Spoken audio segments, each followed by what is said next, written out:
Here I am on my knees, what a stupid story this was, right? But anyway, the split has arrived from Italy. So now I'm holding a complete one in my hands. Like, it's kind of heavy, right? And it's actually quite bendy. And this here is quite a thin little mounting. So this is like the weakest part of the spoiler, I would imagine. Well, like a cat isn't exactly the biggest animal, right? Then neither is a guinea fowl, right?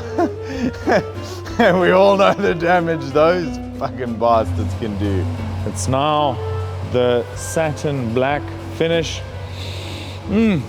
Fresh paint, just like a mama used to make. And now I will attempt to mechanic myself. There's 4 screws, these. They go in the corners. And then there's 2 thinner ones, but longer ones. That's for that center piece. I'm gonna need some help. JJ, have you got a hole? Yes, 2 on each side. Come up again. Oh, Ferrari ownership is difficult. Last time I was on my knees. Now I'm on my back. These are the things Ferrari owners don't tell you about. Why doesn't it want to come down? This in here turns in a circle, meaning it's stripping the bolt's head. You're going to keep turning, you're going to keep stripping the bolt. I don't know if this is going to work. Done. Ha! Ha! Should have just gone to Ferrari.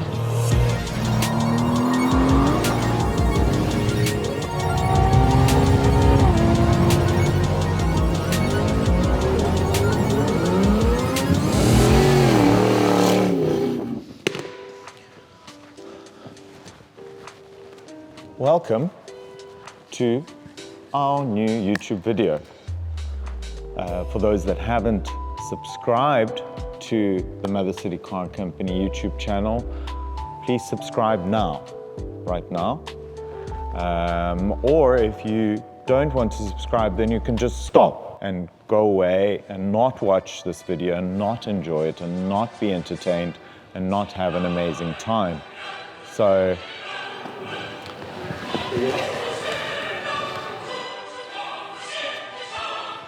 okay, I'm just gonna mute that. It's Goodwood, by the way. Goodwood's on the telly. You know what we're seeing at Goodwood this year?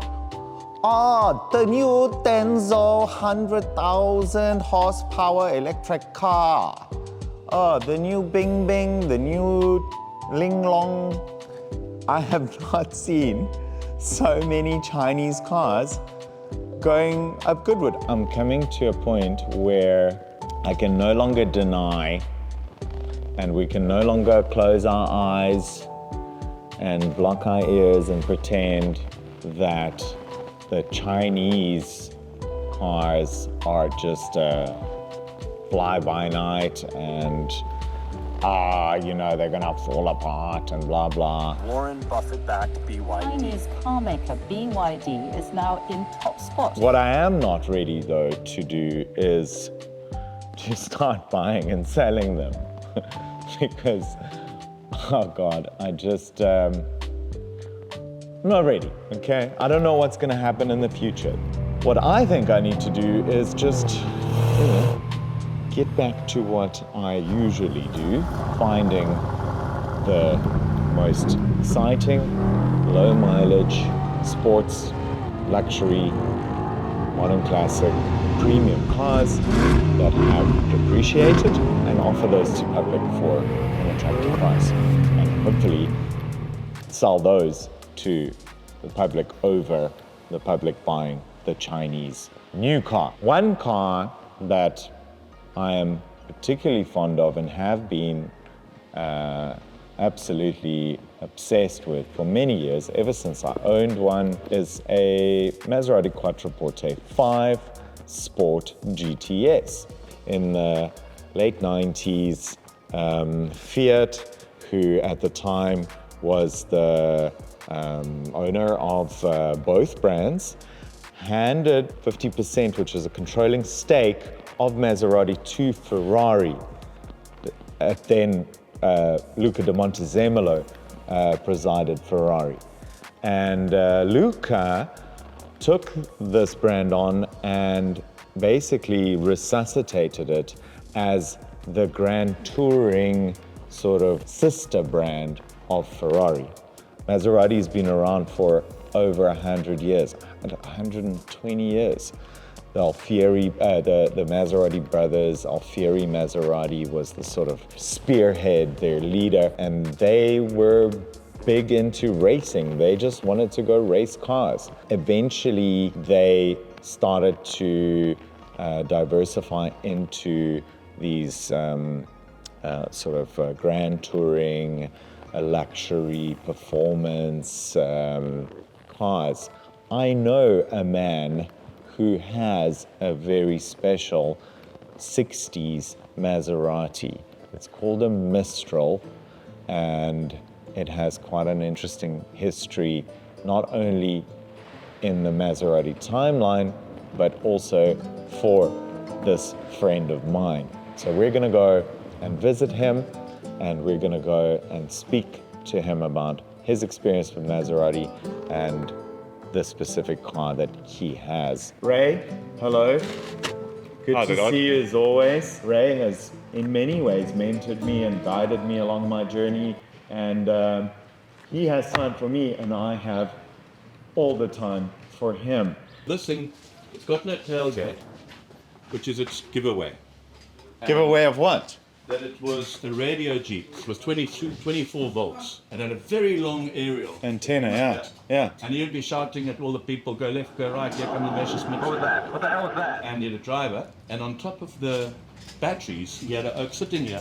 And you see this round thing here. Yeah. This semicircle here. Yeah. With a big machine gun went over the top. Turret. So this was like, so this was a genuine like military car. Genuine, very few. War stuff. So Ray, my Maserati experiences of somewhat newer cars, right? But you've got a 1965, is it? Yep.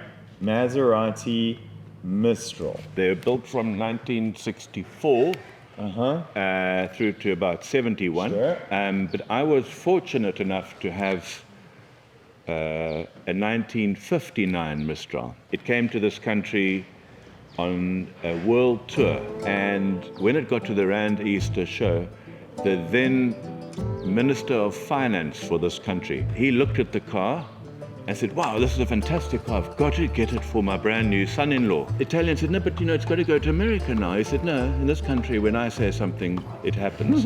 So it stayed here. The car caught fire on Edinburgh Drive, and it burnt to nothing. And then the late Brian Porter picked it up. Yeah. And in those days, there was no internet and things like that. So No, you can just definitely not. imagine how he battled to get spares, get and to this talk thing Italian, and Basically rebuilt again. right from scratch. In South Africa. In South Africa, he had a huge workshop in Pardon Island, and I found the red one at Heritage Cars in Joburg, bought it because I'd been in that car so many times, I figured it was something special. C844 on the number plate, very cool. And then there's a little note here. This is my mom plus dad at Steenbras Dam, 1970. Anyway, so then Okay. we move on to this car. The very first thing I did was put fuel, change the fuel injection to carburetor. The people that knew exactly how to work it were the best, and also English speaking, were the Canadians. So a car called MIE Corporation. Those are the three Weber carbs. He was the clubs, yeah. From Canada. Did you see the aircon system, right? Look at that.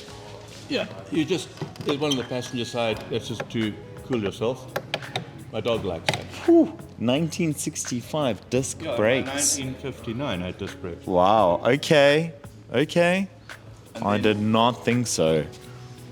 These are Barani rims, Okay, and they're obviously knockoffs. yeah.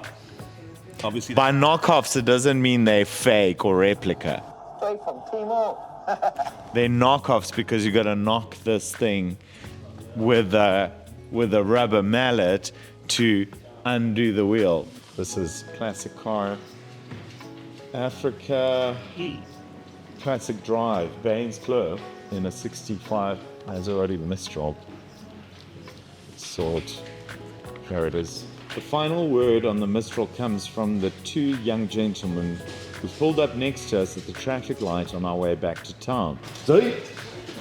Wie van julle is Jeremy Clarkson? Who runs this shit, right? I thought they were very, very undervalued because you could say it's the Maserati's answer to the Ferrari Dino. Dino is an important name. Important in the history of Ferrari because it is the name of Enzo Ferrari's son. You know, the Dino was a lot more powerful and it was mid-engined, a lot more better handling, but you could say it's an all-time classic shape, the Dino and this Mistral. It's an all-time classic shape. Is that it? Reverse.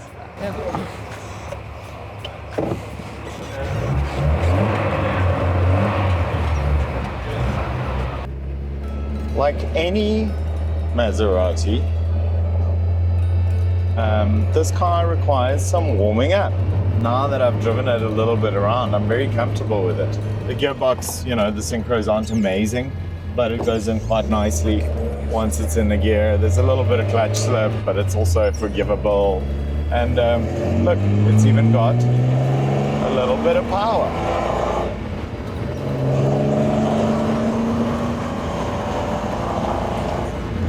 This must have been the F12 of those days. Obviously, there was a Ferrari that this car competed against. Back then, Maserati and Ferrari were competitors. There's definitely something romantic to this, like, you know, driving this car on this road, on Rhodes Drive now. You can imagine, you know, this car being driving around here back then in the 60s when things were like a lot slower. Time was slower and, you know, people were not like bombarded with all of this information that is being fed to us these days through all these different media streams and socials and phones, right? Way before you could even have a mobile phone, this car was king. And the guy that drove this car was like a top man, like the guy that's arrived at life, he's won at life. And yeah, there's something about a car like this, of this vintage, you know, they really are time machines. They transport you to all the way back to the past.